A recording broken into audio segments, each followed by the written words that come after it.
This is the Westside King's Church podcast, where we aim to encounter and embody the surprising grace of Jesus.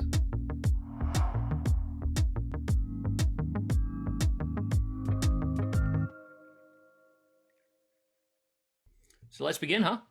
Yeah, let's do it. I want to say, as we start the conversation today, I'm going to begin with a series of disclaimers, if that's okay.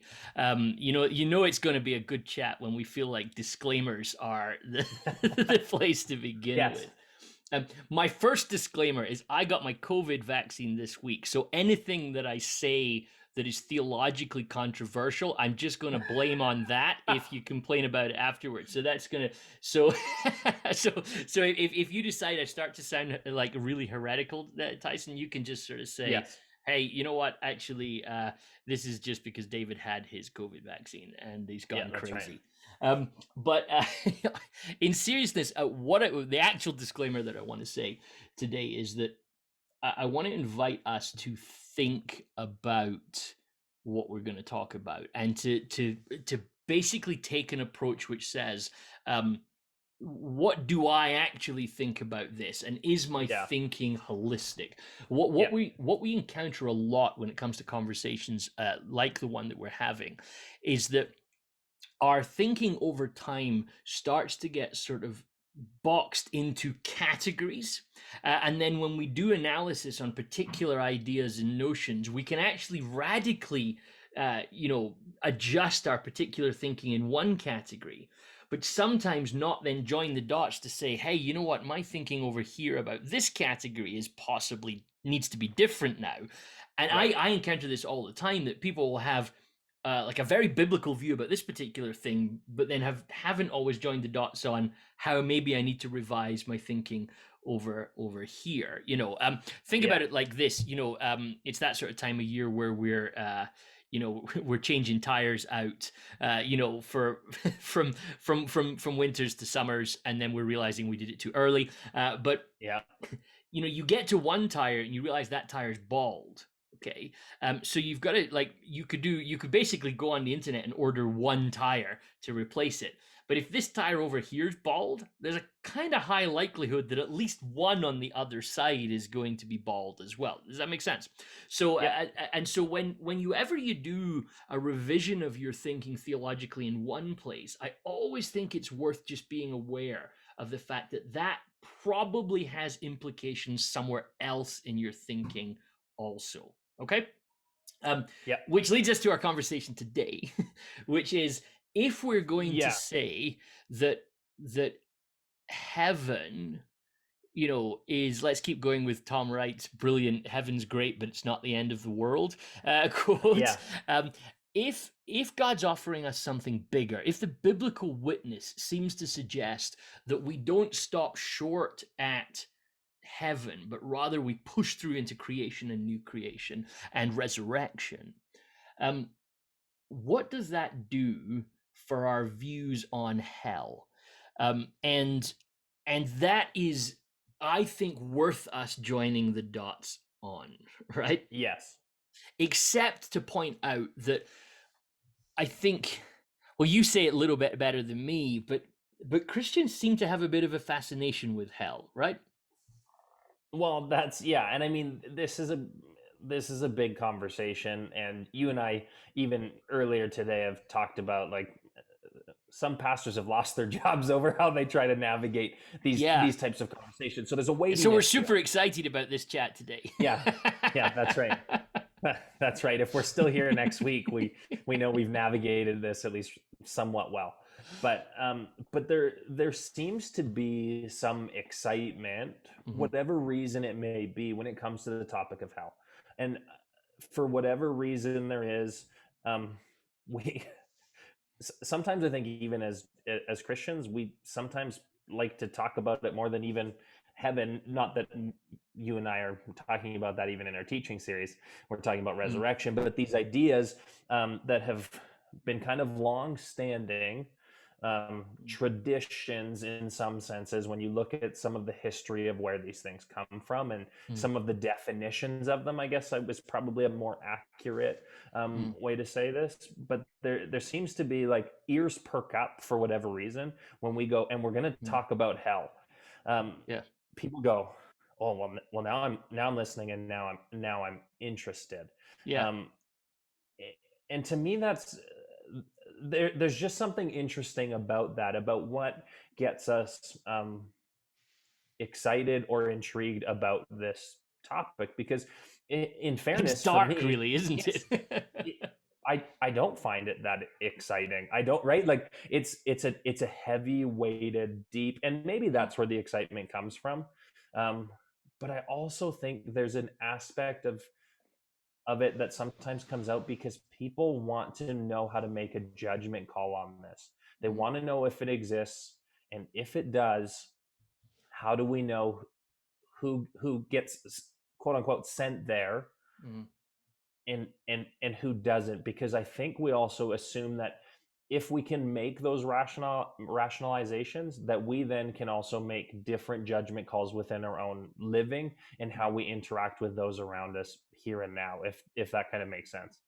And I think I'd probably want to add into that, Tyson, just a sense of, to that list of things we want to know about, there's also a sense of what even is hell. So who goes that's a big there? definition. And what are, so I would almost sort of think about it like, what are we talking about when we talk about hell?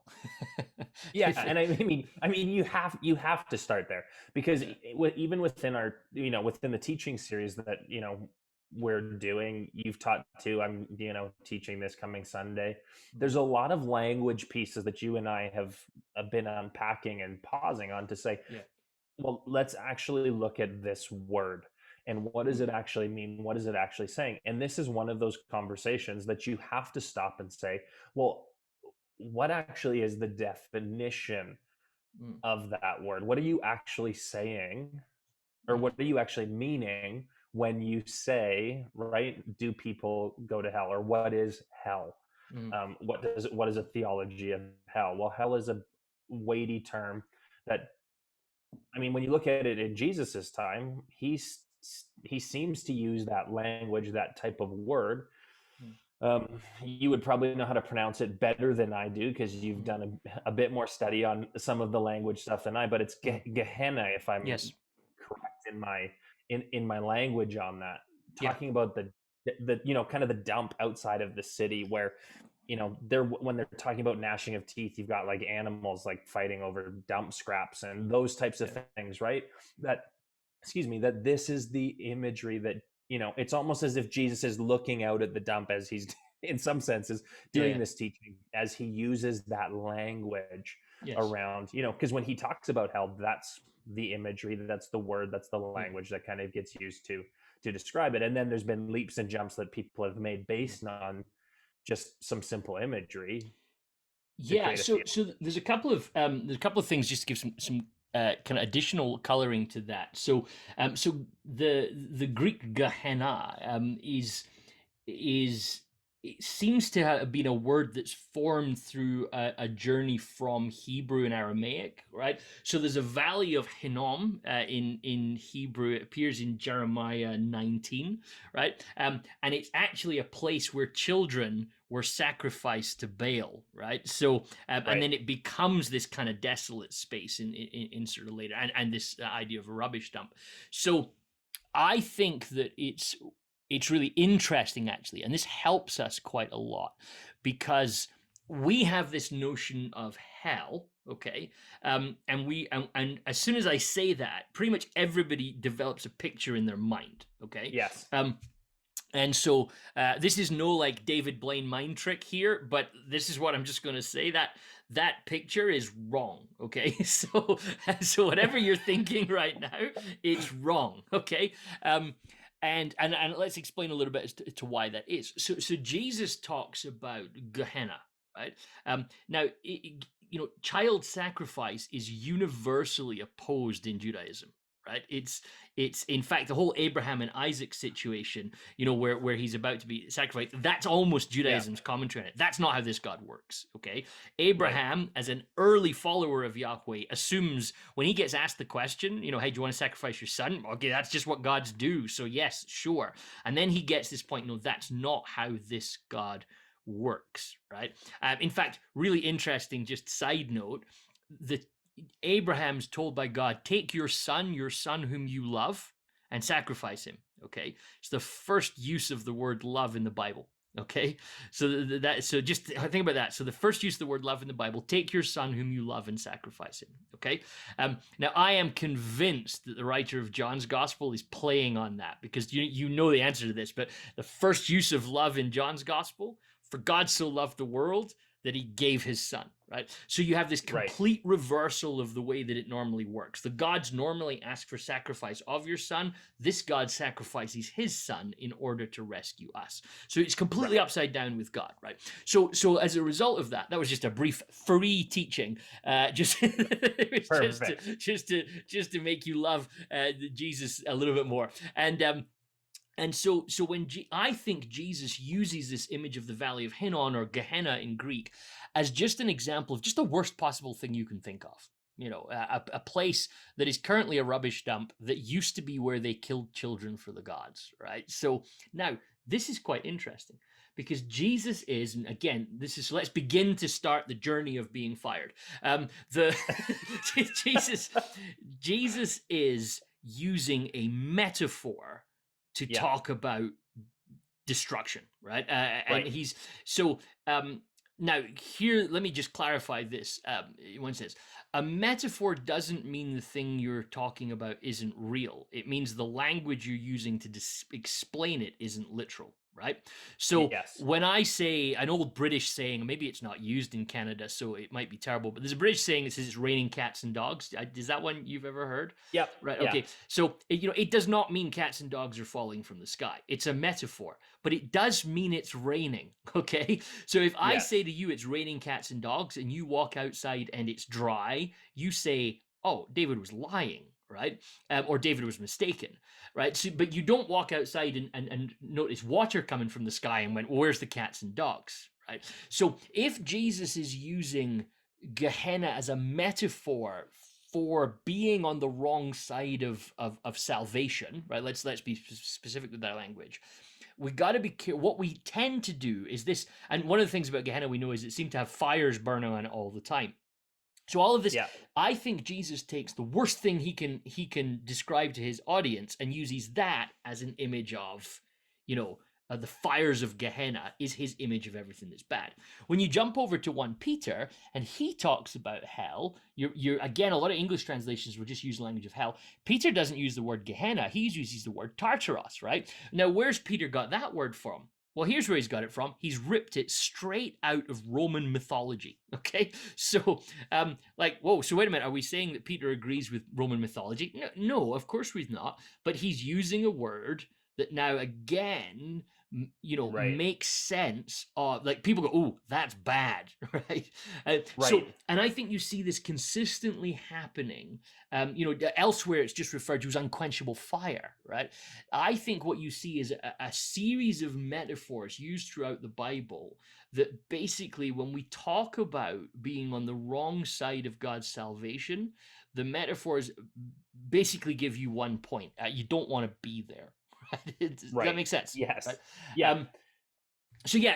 Come back at me with that. Just make sure I'm tracking. I'm tracking. And this comes back. We've had conversations around the cross, and there's a lot of language within Scripture that to describe some of these things that I think are, at the end of the day, are mysteries. They're hard for our brain to fully comprehend how they work. The cross being one of those things as well, where Paul does a lot of it's like this, and he kind of pulls and paints pictures to try to say it's not exactly this, but it's kind of like this. And that's what I'm hearing you say, as we're having this conversation, is that some of the biblical language around it is almost suggesting you don't want to be on the other side of, God's salvation. And it's kind of like these metaphors, these images, these things to kind of to think about, but that's not exactly it. 100%. And so building up our picture then, the problem we've got, and actually it's interesting you use Paul as an example there, because he says almost nothing about this at all, right? So you've got so it's like just he's almost entirely silent on the issue, to the extent that, you know, you almost get the impression when Paul talks about resurrection, he simply thinks about it as Christians, right? And so or people who are, and we're careful of how we even use that term, Christians, you know. So because we often, when we hear the word Christians, we mean people that believe exactly the same as me, right? You know, in my denomination, where we argued on that comma and where it went. Right? So, yeah, that's right. Now, so the problem for us is we're 2,000 years at the earliest on the other side of a lot of this literature, and a lot has happened in the ensuing period, and a lot of those 2,000 years of church history have involved the church talking a lot about hell. It became a point of some fascination in various periods of this history. A significantly influential feature in all of this is Dante with his Inferno. And when you actually talk to a lot of people about hell, you essentially hear regurgitated notions of Dante's Inferno. You know, most of the images, and just turn on a TV show that has something to do with hell, a movie that has something to do with hell. Predominantly what you encounter is not biblical images of hell. It's images that have gotten into the Western consciousness through Dante's Inferno. And I would hesitate, sorry, I wouldn't hesitate, it's wrong. I would take a guess that most of us that are engaging with this kind of lesson that we're doing right now haven't read Dante, right? And it's very rare. I haven't read much Dante. I imagine you haven't either. I imagine most of us, you know, it's not what's been in our list. And yet, were you to read Dante, you would find it sounding very familiar, right? You would go, oh, this is what I have been taught about hell, right? Or this is what I've seen, or so on and so forth. Now, why is it that a lot of Western thinking seems to focus around these ideas about hell from Dante? And I would venture, and this is simply a proposal, right? Okay, not something can prove. It's because when you actually decide, as most of us who have come from either evangelical or adjacent to evangelical positions, most of us go, well, I don't really want my theology to be based on Dante. I'd like it to be based on the Bible. So I'm going to go to the Bible and develop a doctrine of hell, right?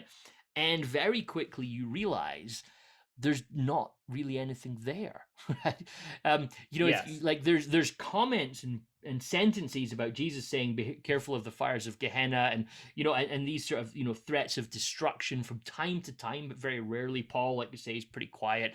Peter making allusions to Greco-Roman mythology about the underworld. What you essentially realize is that the Bible does not give you enough to come up with a functional doctrine of hell as a place that you can understand, right?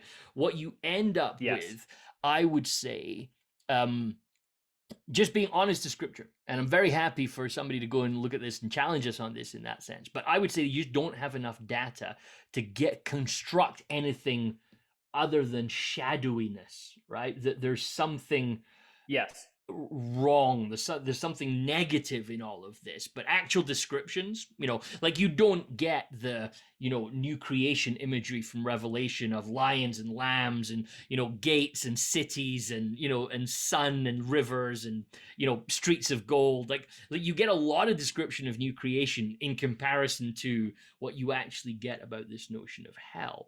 I think that's quite significant, Tyson, because it's almost as if, I say this tongue firmly in cheek, it's almost as if the Bible's trying to tell us, I don't actually want you thinking about that. That's not an area of focus. The area of focus is towards God's redemption, salvation, and Jesus, rather than you developing a kind of slightly twisted obsession with what happens to the people that you disagree with. Does that make sense? Yeah, no, absolutely.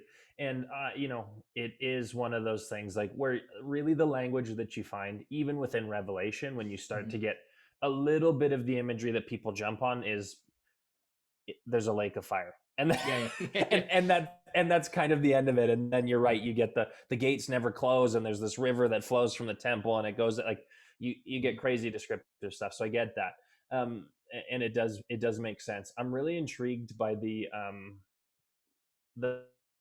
or how tradition functions within society around a topic like this, because I think this is um, that I didn't experience a ton of, because it was slightly before my time, and I'm not an expert on the history of this, even for hundreds of years prior to that, but there was a ton of preaching, 70s 80s, this fire and brimstone that got a lot of kind of language around it, and legs for that matter, of turn or burn, and those types of phrases that started to find itself into it, that I wonder how much of that has created this fascination to try to create a doctrine of it. Because I think there's some people that have heard that, and now years later are going, I don't feel like that's the biblical approach to this type of conversation, and the biblical approach to God's salvation, even for that matter. But it does cause, I mean, I'm sure there's people that had carried tons of anxiety growing up Definitely. under that kind of teaching, to go, well, if I'm wrong with God, I'm told that there's this fiery place that wants to, to hold me hostage forever. Yeah, I think that tracking our conversation. So first thing we want to say is that in terms of descriptions of hell, the Bible is shadowy, right? Okay, in that sense but perhaps we want to come back to just say a couple of things about that, but let's just jump to that middle question then that you're throwing out there. I think that it's interesting to know that the possibility of being on the wrong side of salvation is definitely a motivation for the biblical writers. Okay, but now here's what's interesting. If you read the biblical writers carefully, it's a motivation that motivates them, not the people that they're speaking to. Okay, so you can almost, if you're a sort of note taker, it's worth noting these sort of things. So the biblical writers perceive the minister of the gospel should be motivated to ensure that nobody ends up on the wrong side of salvation. Okay?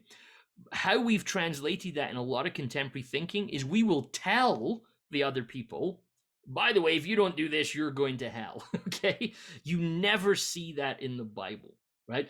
Jesus never does what we would call today, quote unquote, evangelism. He never does it by fire and brimstone. Okay? Yeah. So the motivation drives the individual proclaiming the gospel, but they don't talk about that. The proclamation of the gospel always focuses in the Bible on the redemptive love and grace of God, right? And so we don't scare people into the kingdom, would be the sort of language that you would see in the Bible. When Jesus does talk about hell, an important point to make note of, when he does, and again, we're using the word hell now as a kind of modern catch-all for the variously nuanced metaphorical language that the Bible uses, okay? So we'll keep talking about hell, but I want people to always note, there's a little footnote on hell that we're saying, not Dante's thing, but we're using the word hell to describe being on the wrong side of salvation. Yeah, because there's a lot of theologies, without sidetracking you too far on that, around hell and people's thought process, and maybe that was their assumption of yes, we were going to work through all of the the different umbrellas and thought processes, but so what I would say though is take note of that. When does Jesus talk about hell? And he exclusively seems to talk about it with religious people. Okay, so if you were to lay, and it's always religious people who are trying to suggest that Jesus is being too welcoming, right? And that's when Jesus raises his flag and says to the religious people, be careful of the fires, right?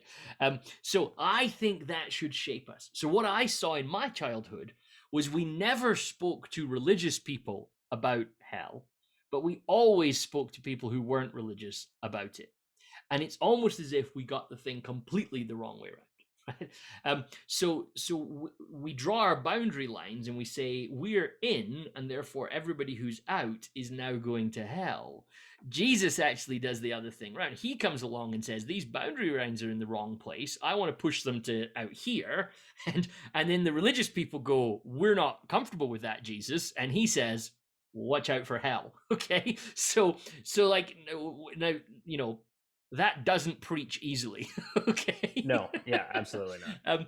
But it's interesting how we've kind of inverted that whole conversation around. Right. So now I think what's happened in a lot of contemporary culture is that we've then said, well, that is clearly wrong. This threatening people with hell is not the right way to live out the gospel of grace of Jesus. And what we've then done is just stop talking about it altogether. Right? And I think some of this actually goes back to even a conversation we had on the podcast a couple of weeks ago about the cross. And when we talked on Good Friday in a sort of extended conversation around the cross, one of the threats I think that you see to Christian thinking about the cross is that, and I'm not going to go back into this because people could go back and listen to that podcast, is essentially what we think the cross is doing. Is the cross Jesus just coming to show us a way of love, which you see quite often sort of processed as, and children's church can be a bad place to see it, but you actually see it throughout a lot of popular Christianity. The cross shows us that Jesus loves us, that God loves us. To which, this might be the most controversial thing that I say tonight, it doesn't. Okay. Yes. And which sounds like horrendous. How can you say that? Well, this is why I would say that. It's because we already knew that, right? You don't need the cross to tell you that God loves you. That is abundantly clear from the Old Testament, right? That is not a surprising message. Nobody is shocked by that. Right? So the problem with a lot of contemporary theology that has basically minimalized the cross down to an expression of God's love misses the point. Right? John 3:16's point about God loving the world is that he loved the world so much he was willing to destroy evil. Right? And so the cross is not about what it shows us, it's about what it does. And right. Paul would be very clear on this, in my opinion, that it is God's war against evil. Right? Yeah. So, and that's the conversation that is why I think we don't want to lose a conversation about hell, because if we're not careful, we end up losing a conversation about evil. And when we lose a conversation about evil, we start reading the cross wrongly. Okay. So, one of my favorites, Fleming Rutledge, she would say that bear in mind, when you look at the cross, one of the things that should come into your mind is, what on earth was so bad that this was the solution, right? And that's the way to read the cross as, I think, a proper, reflection of what goes on in the New Testament, is that the cross is a solution. Right? It's the solution to a particular problem. And the question, therefore, is, what is the problem? And the problem seems to be the sin and death is destroying God's creation and separating people from relationship with him. And so God has various ways to work relationship back out again, but death keeps happening, right? So where I don't want to go with our conversation, and this is really important, I think that people, track with us on this, is most of your ideas that you encounter about hell are probably wrong, okay, in terms of the imagery, right? Yeah. But don't then come away from this saying, oh, so you're saying there's no such thing as hell, because realistically, that very quickly leads you into a really problematic place, which is there's no such thing as evil, okay? And I think a healthy biblical theology is aware of the tragedy and destruction of evil in the world, right? Yeah. And I think that's a better and healthier place to come into the text. Am I making sense, Tyson? Because this often makes a lot of sense to me, and then I don't articulate it very clearly. Well, no, it makes sense to me, and I'm often privileged to, having 3 or 4 conversations before we even enter into these conversations. So there's sometimes a lot of, backdrop that I get privileged to just by working with you. But it does definitely make sense, because I think, oftentimes what we do is we've started with some sort of problem, whatever that is, and then we try to work backwards from it. Yes. And it often leads us astray. Mm. Instead of looking at the gospel narrative, that was what you're saying, to say, Yes. hey, Jesus comes and dies on a cross to conquer evil in the world and launch new creation. Why? Why? Yes. Why? Yes. And actually starting there, instead of saying, well, we've got this issue and this issue, and then how does the cross fit into that? Fleming Rutledge, in our conversations, would say, actually, you start with the cross and everything gets viewed through the cross, like a cross kind of lens. So it's called retrospective theology, essentially. Yes. So, and like there's a level of which let me be bold enough to say, if you build your theology prospectively, okay, so I'm going to figure out what the problem is, then I'm going to figure out the solution. The general narrative the Bible tells you, get it wrong. Okay. Now I think that applies to how we work out hell as well. Okay.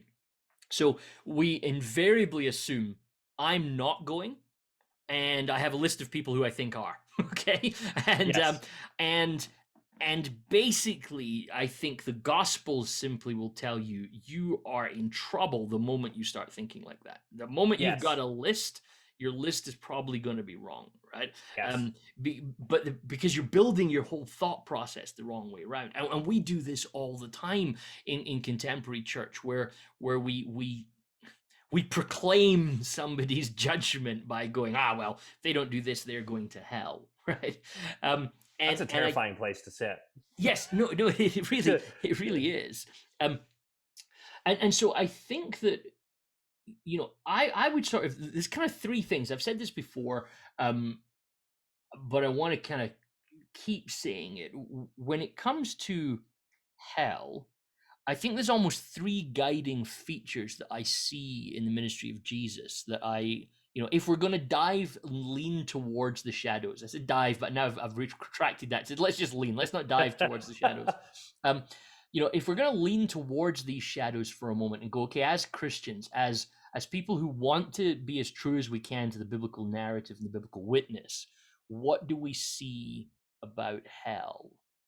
I think I've developed a list over the time, and I would say one of the places you can develop this list or take this list and go and explore it is actually the parables of Jesus. Yeah. Jesus' parables are profoundly theological. They're not kids' stories. They're not heavenly stories with an earthly meaning. They are offensive, deconstructing challenges to the way that you think. Jesus is a genius. He's like, everybody is getting this wrong, so let me tell a story that looks like a kid's story that's going to blow your brain up, right? And so here's some things I've learned from the parables that I think you can apply to your own vague views of hell that I think are helpful to us, right? The first one is that whenever we express our opinion on who's in or who's out, God doesn't want that opinion. Okay, so if you notice how many of Jesus's parables start because somebody's grumbling about who Jesus is hanging out with, right? Yes. So the lost sheep parable, Luke 15. There's some people going, look at who Jesus is hanging out with, always like tax collectors and sinners, right? And Jesus goes, hey, well, there was a sheep. So one of the things that's important is let's underplay our opinion on who goes where. Okay, the Bible doesn't give us that judgment call. Like I have had a lot of discussions about heaven and hell over the years, and I've not always convinced everybody of my position on it. And some people have been upset at me. And I remember one guy coming to me once in a church that I used to work in, and he said to me, the problem with you is you don't tell people that they're at risk of going to hell often enough, right? And I said to him, well, I don't think that's my job, right? He said, yes, it is. You're the preacher. You should tell people that they're going to hell. And I said, I don't think that God's going to ask my opinion on those people when it comes to it. I said, I'm pretty sure when God decides what's happening, he's not asking me, right? And we had a lot of conversation about this. And I said, the bottom line for me is, what I learned from reading the parables of Jesus is that as a Christian, I should never make that judgment call on another person, right? So Christians should never say that person's going to hell, right? The moment you do that, you've located yourself in a specific role within the Bible that is exclusively reserved for God. Okay. Yes. So Yes. so let me just say it really harshly. When you say that person is on the wrong side of God's salvation, it's idolatry, because you've basically just positioned yourself in God's position, and that's the biblical definition of idolatry, right? So Yes. so you have decided I can make calls on God's behalf, right? So it's a power play of a terrifying nature, right? And Jesus constantly rolls out. If you go down that track with Jesus, you get a parable, right? And also, by the way, brief side note, just in terms of reading the Bible, if you say something and Jesus decides to answer with a parable, it's never good for you, right? Yeah, like it's just like that's never not good for you. Yeah, you know? You've messed up. The Good Samaritan is a classic example. The guy asks Jesus a question, Jesus gives him a good answer. The guy decides, no, I'm going to push this further. Well, who's my neighbor? Jesus says, a man was going. You just like literally, you have lost cabin pressure. You put your head between your knees because this thing's hitting the ground and you're not coming well out of it, right? So, Yeah. So I think kind of initially saying, let's just immediately jettison our opinions. Our call as followers of Jesus is to love and grace everybody under the assumption that God's grace will reach them, right? Yes. So, yes. And our basis for that assumption is it reached us, okay? Yes. So, first, go for it. Can we stop there for a moment and maybe feel free to push back and say, hey, well, we're going to circle here. But I think it's important to make note of that something like this, where we do put ourselves in that position to make this judgment call, affects how we live out grace with those based on, however we land on that judgment when we do that. Right. Like who we choose to forgive, who we choose to show grace to, who we choose to, kind of disconnect or distance ourselves from because of that judgment call. Am I making sense in that? And is that, maybe you want to come back to that, which is fine. But I think it's an important point to note, because how we think about hell actually affects things like we've talked about, like our evangelism and our forgiveness and how we interact with people. And so the thinking actually, really matters in this kind of, in that kind of sense. Definitely. I think that's a case. If God is not relentlessly forgiving, and if God is minded to try and I honestly, I quote this quote so many times, I just need to find a different quote, and so that I don't just start sounding repetitive. But Anne Lamott's quote, one of the greatest quotes on this subject. You know that you have shaped God in your own image when your God hates all the same people that you do, right? Yeah. And this, like, I honestly, I need to pay her royalties the amount of times I've quoted that quote, right? But this is the problem. We shape. So when we decide that God is largely interested in saving a small amounts of us and sending the rest of people to hell forever, what we get ourselves into the trouble with is we start excusing our own unforgiveness, right? Yes. And therefore we start getting what sociologists call continual harmonic reinforcement, right? So because we see God like this, it affects how we behave. And because it suits our behavior, we project that onto how we see God. And we start self-affirming the whole time. Well, that's what God's like, so that's what I'm like, right? And eventually you become a cult of just a small group of people who are in and everybody else who is wrong. Right? And wrong equals hell. Right? Yes. And this is why church is not a safe place to have discussions, because so often pretty much any wrong decision, hell, right? You know what I mean? And it's like, then you're like, well, that escalated quickly. Oh yeah. So right. So there, I think that's right. So be careful of how your opinion drives things, because it's going to affect your behavior. I think I can make a judgment call on you and say that you're going to hell. Now I feel justified to separate myself from you. I feel, I feel justified to say to that sheep, well, you deserve to get lost, and don't think I'm coming looking for you, right? Yeah. And of course, bear in mind the lost sheep, Jesus is pointing out, well, that's not how God behaves, right? So Yes. second thing that I want to say that connects to that. So first thing was your opinion probably doesn't matter as much as you think it does, right? Oh, and by the way, the brilliant thing about that, just to make a side point, is you can be entirely wrong theologically and God still love you, and it's one of the sort of beautiful things about God actually that you can, that God still works with us and through us.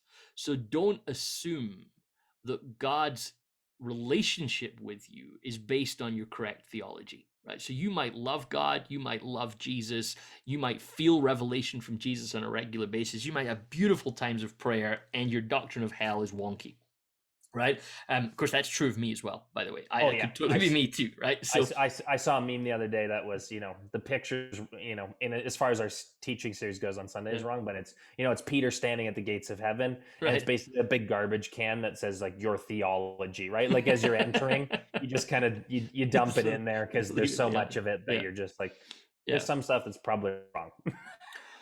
Well, actually, I mean, let's just, we're building a lot of tension for point 2 here, but let me just take an aside to that. C.S. Lewis's brilliant poem, which is called A Footnote to All Prayers. I don't know if you've encountered it before. So he wrote this poem, and the idea is that every prayer that C.S. Lewis ever prays has attached to it this footnote, right? And it's this, you Google it, just a footnote to all prayers. And basically what Lewis says, he says, is I realize that all my prayers are idolatry, right? Because when I actually sit down to pray, in order to do that, I form an image in my head of who God is, right? And I say, okay, I know what God is like, therefore I'm now going to pray to him. Lewis in the prayer says, that image is wrong, okay? And, because God simply by fact that God is bigger than my image of him, the image is wrong. Because I think that's God, and even if my image is right, it's right of a fraction of who God is, because God is this unknowable sort of thing at some level. He says, but I pray to him anyway. He says, and then my prayers are basically are just greedy hypocrisy, right? And but then he says, what's remarkable about God? He says, my prayers are like arrows aimed randomly into the sky. But God has this what Lewis calls magnetic mercy, so that my arrows aimed randomly into the sky end up landing on the target. And God answers my prayers, or rather, God answers what I needed answered, essentially answers the prayers I should have prayed, right? Which I think really resonates with Romans 8 about this sense of actually the Spirit prays through us sometimes when we don't even know what to pray. And I love this image of Lewis of just going, that was a great prayer I've just prayed. Let me just say a few things about that prayer. More than likely wrong, probably driven by my own ideas of glory and selfishness. Most of it was completely in the wrong direction from what God actually wants. And yet this remarkable thing is that God takes it, listens to it, and mercifully corrects it, and is with me all. And like what a great notion to think about, Tyson, of just like, don't, in some sense, don't stress about which bits of your theology are right, because God doesn't save us through our theology. He saves us because he loves us, right? So that leads us into point 2, okay? Which, when you read the parables of Jesus and maybe use them as a model for thinking about hell, notice this, a second truism within the parables. When you draw a boundary line in the parables, it's wrong. Okay. Always wrong. Always. When you say, here's the line, right? Yeah. The line is wrong. And so, one of my favorite examples of this is the sequence in Matthew chapter 18 that leads into the parable of the unforgiving servant, right? So, and we have a tendency of reading the parable of the unforgiven servant and all of that chapter actually as little individual segments. But if you actually read it in Luke's mind, he wants you to read it as one long stream of narrative, right? Which begins with Jesus, it's just brilliant. The disciples going, hey, so who's the greatest in the kingdom of heaven? Right? It's like, and And then Jesus says, well, let me show you this child, right? He says, this child is actually, if you want to be great, you got to be like this child. You got to be humble. In fact, actually, any young person in the faith should not be mistreated because they're valuable to God, right? Which really makes the point that we're making just now. That actually, even your theology might not be great, but you're fully valuable to God. That's where in Luke's gospel, the parable. Sorry, Matthew 18. That's where the parable of the lost sheep appears in Matthew's gospel, right? So, and the point is, don't despise somebody just because they don't have everything right. Now, Peter then comes off the back of that. Well, rather, so Jesus comes off the back of that and starts to talk about forgiveness, right? And he rolls out this piece on forgiveness around, basically, if somebody does something wrong, go and speak to them privately, right? And if they don't listen to you and repent, bring somebody else back and try again. And if they don't listen that second time, bring the church back. And if they don't listen to the whole church, throw them out, right? Yeah. And this little section of verses has become formative to the church throughout history as to how you treat problematic people. Here's my issue with that. I don't think Jesus was being serious, right? Which is sounds horrendously controversial in that sense. You've said quite a few controversial. It's true. Yeah, I'm in a lot of trouble tonight. Yeah. But if you actually read the context, if you read it as a singular isolated sequence of verses, then yes, it has to be that. But if you read it within the context of the whole event, the whole chapter, so Peter listens to Jesus give him 3 chances, and then they're out, right? So Peter responds to Jesus and goes, so how many times should I forgive my brother? 7 times, right? Which is a really weird response, given that Jesus has just said 3 times, right? Like Peter is either insanely dense, right? Or he actually understands exactly what Jesus has been saying, which is actually this 3 times was a test, right? It's which is very rabbinic thing. Hey, okay, here's a model for you. And Peter gets it. Peter goes, oh, no, I get that you're saying that's what we normally do. But what you want us to do something more. So Peter thinks 7's a good biblical number. What about 7, right? To which Jesus then says, so Peter draws his boundary line a little bigger, right? He says, okay, Jesus said 3. I'm going to go 7 and get full points from the teacher as to how much I've expanded the boundary. To which Jesus comes back with, no, what about 490 times? Okay. So and then you realize even that, 70 times 7 in biblical language is kind of like infinity, right? Is really what he's saying. So he pushes that, and then he tells the story of the unforgiven servant, right? Who just had an unpayable debt and yet still was forgiven. So there's an example of basically this key point of one of the dangers when it comes to talking about hell is we draw boundary lines, and there's a consistent message in the New Testament, in the parables of Jesus, that your boundary lines are wrong. They're just not right. So as soon as you get the chalk out and start marking it across the floor, stop. Just stop. It's not helpful. So when you extract that, what we have a habit of doing, however, when it comes to doing doctrine, and really doing serious theology, is we forget all the parables, right? And we get into serious theology now, and we start creating theologies which sometimes are so damnable, but they sound good. They sound clever. I always remember G.K. Chesterton's comment on Calvinism, where he says Calvinism is a brilliant doctrine. He says it's legally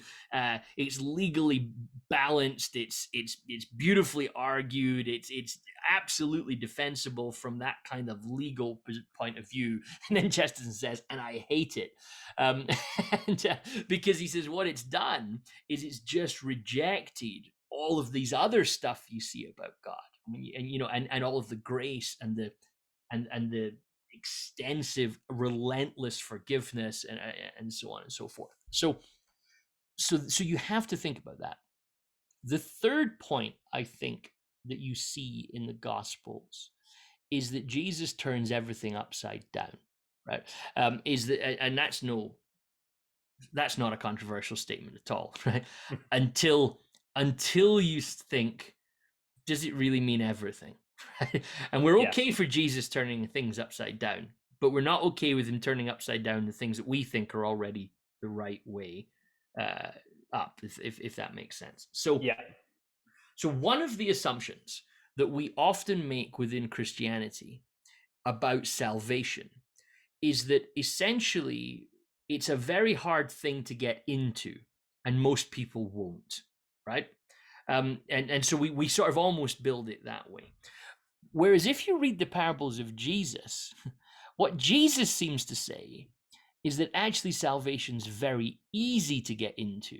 What's really hard is getting away from it. Right? And so what we tend to do is we say everybody's out and some will get in. Jesus seems to want us to come from the point of view which is the other way around, which is, well, what if everybody's in and some people will get out, right? Which just like sounds like terrifying at some level if you've been raised in really traditional backgrounds. But it's interesting. Let me just jump away from parables for a second and point out that this notion of the Lamb's Book of Life, for example, you know, you've heard this talked about, it appears in Revelation. And, you know, what's interesting is that the only thing we ever hear about relating to the Lamb's Book of Life is that some names might be scored out from it, but we never ever see a name being written in it. There's almost an implication that all the names are in it and some could be scored out, rather than it being a big empty book in which a few handful of names are in, right? So again, I'll say this, you know, don't hear what I'm not saying, you know, when I say this, just, you know, but take the parable of the great banquet, for example, in Matthew chapter 22. Yeah. Here you have a king and he has a banquet and only the select few are invited. That's what we expect. That's what it's supposed to be like. Except that the select few don't come, right? They decide, we don't want to come to this banquet. We got other stuff to do, right? So what does the king do? Well, he essentially goes into the streets. Well, actually, in the really dark sense, he destroys the people who don't want to come, right? And they because they mistreat his slaves and they do all this stuff. And then he goes out into the street and basically trawls the street and just brings everybody, right, to this party. You know, just like, I mean, I love this in Matthew chapter 22. The slaves went out into the street and gathered all who they found, both good and bad. So the wedding hall was filled with guests. All right. Now, I'm just going to say it now. Theologically, that's terrifying. Okay. Because you're like, well, wait a minute. What is Jesus saying here? He's just saying that there's good and bad at this feast. Bear in mind, one of the big imageries that you see of redemption and of heaven in the Bible is a feast, right? So Jesus is like, good and bad, everybody's at it. No, that can't be right. Now, in ancient culture, when you turn up at a banquet, what happens is, because you've probably traveled from far, you're given banqueting clothes. You get cleaned and dressed up at the place that you arrive, right? So it's not like in modern times where you get dressed up at home and then you go.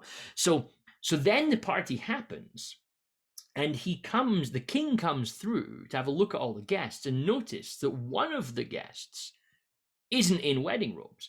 And he says to him, like, how did you get in here without a wedding robe? You know, which is, we hear as, that's a bit rough. This guy on the street, you know, gets picked up. Well, no, in the ancient culture, he's been offered a wedding robe and he's refused it, right? And he's come in and the king says, no, that's not happening. And the literal language, bind him hand and foot and throw him out into the darkness where there's weeping and gnashing of teeth. You get this hell metaphor comes in, right? So if you step back and think about that parable for a second, you definitely have a wrong side of salvation in that parable, right? So, you know, I don't want to get misquoted at this point. You know, Tyson and David said there's no wrong side of salvation. The parable shows there clearly is, right?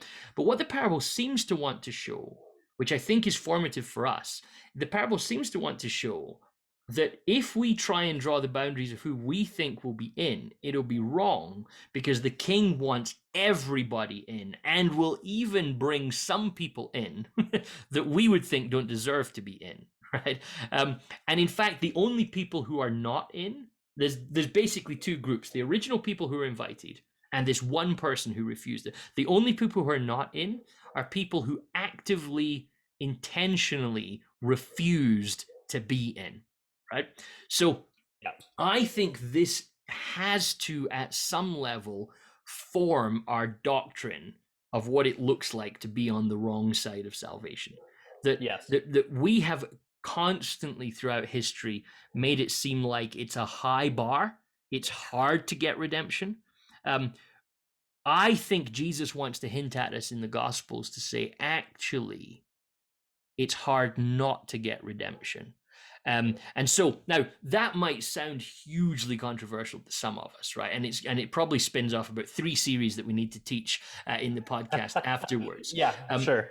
But why I want to say that now is to add that third block to why Christians need to be very, very careful about talking about who they think goes to hell and how it happens. Does that make sense?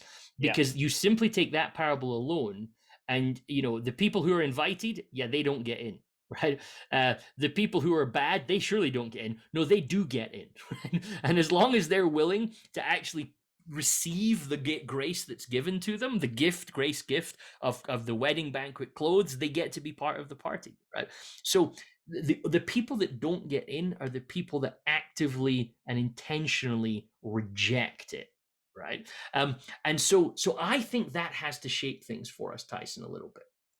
I mean, what do you think? What do you think about that? Well, yeah, no, and you're welcome to totally cut off knowledge of me at this point and leave me on my own. No, absolutely not, because I would definitely, be on the same side of the conversation with you in it. That and that has been one of the biggest challenging pieces, I think, for me in my own theological thinking, is that my boundary lines are always wrong. They're always wrong. Naturally, I want to have boundaries. I think we like them for whatever reason. We like to be able to say who's in, who's out, because it excuses us from certain people. It allows us to, we always love the phrasing in the Bible of shaking the dust from our sandals to be able to move on and ignore people around us, because well, we know where they're going and they don't want anything to do with us. But it's that idea of Jesus constantly pushing the boundary to say, actually, your boundaries are wrong. You need to think beyond this. You need to think, larger grace. That it's difficult. And you and I have had these conversations before. Living in grace is one of the most difficult things. It sounds great in theory. It sounds like, we assume it would be easy. It's one of the most difficult things to actually function within. It is to function as people of grace, because it always asks more of you. And so when it comes to shaping that idea of hell and how we view that, I mean, the grace is going to push us that much further as far as how we think. I need to be careful how I phrase these things, because you don't want to get misquoted on some of this stuff, because it can say something you don't mean. But think about how we want to, I guess, interact with the world, interact with people around us. 2, think around even how God works. And what we think that looks like, and what we think. At the end of the day, to me, when it comes to this, God will do what's right. And I don't, and I would agree with you in a lot of the conversation we've had. There's not a lot of it's shadows. And so I would be cautious to land on one specific camp, if you will. Jump in on that just for a second then. God will do what's right. Okay. So one piece of interpretive kind of just tip that's worth writing down and sticking in a page in your Bible somewhere at some point is whenever you encounter the biblical notion of rightness, right? So righteousness, being right, being made right. It's important to know that the language beneath that in the Bible is always the language of justice, right? So in English we have righteousness and we have justice and justification, and we think of them as very different concepts. In Hebrew and Greek, they're the same concept. Right. So God will always do what is right is also a sense of God will do justice, right? And of course, God's justice is not, God hating all the same people we do, right? It's God putting the world right in his battle against evil, right? So why I think this is important in a conversation about hell is I think that a lot of, let me say it in as a kind of offensive a way as I can. I think a lot of traditional doctrines of hell justify human laziness, right? In that what we do is we go, well, all those people are going to hell and we're all getting out of here to heaven, so hold on tight, let's just sit in our little bubble and wait for it to happen, right? Once you embrace a theology of resurrection, and then you also embrace that most of our encounters of the language of hell, in quotes, in the New Testament and the Old Testament are leaning towards metaphor, you start to become aware of something. It's that actually hell is far more real than we perhaps thought in the first place, right? So let me unpack that, but first I just want to track. If you track our conversation this evening, somebody might be forgiven for going, are these guys saying there is no hell, right? Because we've said, I'm a little uncomfortable with some of this imagery that we traditionally lean into. But having put that imagery aside, now let me ask you this question. Step back. Can you see anywhere in history and the cosmos wherein God's justice does not appear to be happening? Okay. And that the description of that biblically is hell. Okay. So actually, I would say when you step away from Dante and from traditional understandings, you don't get less hell and therefore face accusations of giving up on scripture and people will say, oh, it's super liberal or something like that. Actually, if you track that path with a resurrection theology, you actually end up with more hell, not less hell, right? So like, what does hell look like? Well, here's my answer to that. Just switch on the news. Okay, like what we saw the trial of George Floyd, or the trial about George Floyd's murder, this past week, a situation where a man puts his knee on the neck of another man for that long is a little glimpse into hell, right? Okay, particularly when we start to see that there's connections of color and race and and everything like that going on into this. There's no justice there. So it's a form of hell, right? The famines that we see around the world, the spread of disease in different parts of the world, these are all forms of injustice and therefore forms of hell. So for me, one of the great tragedies that the kind of Christian traditions over the centuries have left us with is essentially our ability to ignore all of the hells that are present to us daily, while we're afraid of some mythological notion of Dante's ideas in the future, and because if resurrection means that it's here, God's putting this back together, should put it this way: if heaven is coming here, that suggests that here might already be the hell, if that makes sense. And I don't want to push that too far, but something here is broken. The forces of evil are already present in God's good creation, and they're destroying it. So, but too often what we've done as Christians is we'd be just exclusively worried about eternity in somebody's spirit and soul, and not worried about the lack of justice in the here and now and in the present. So I would hope that a takeaway from our talk this evening isn't, oh, these guys don't believe in hell, because the furthest thing from it, right? Actually, I think that the presence of evil and its attempt to destroy what God has made and called good is ever present in our reality and tragic in that sort of sense. And I would say that there's definitely, and you take the parable of the great banquet, you've got this sense going on there that it is even possible for humans to so align themselves with that evil and injustice that they might find themselves on the wrong side of God. But we've got to be careful, because what the parable of the great banquet also points out is, but just basically dividing people on the basis of good and bad, that's probably not how God's looking at things, because of what's happening. So jump in on me there, Tyson, because I know we're almost out of time. But one more thing I want to say, but just how do you track with that? I definitely track. I definitely think there is a sense where once you understand the resurrection, it does shape again everything as far as how you view it. And if the resurrection is the beginning of this new creation launching, there's still stuff to get rid of. And there's still stuff that is a part of the brokenness of that. So absolutely, it resonates with me. So why don't you land this plane for us? And okay, you share your last thought. So I think that the one other thing I would want to say is that we have also seen hell and death and evil at its worst. Okay, and I'm talking now cosmically in terms of biblical theology, and that is on the cross. Okay, and this gets forgotten. There's a brilliant quote from a guy that I know, Robin Parry, who just says this: the cross was the end time wrath of God poured out in the present age upon Christ, our representative.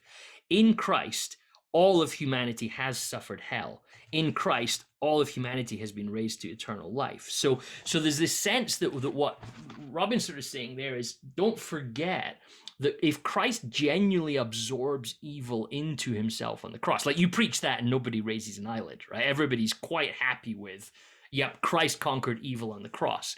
What you just want to do in your theology is point out that if you genuinely believe that, then the cross is also a comment on hell, right?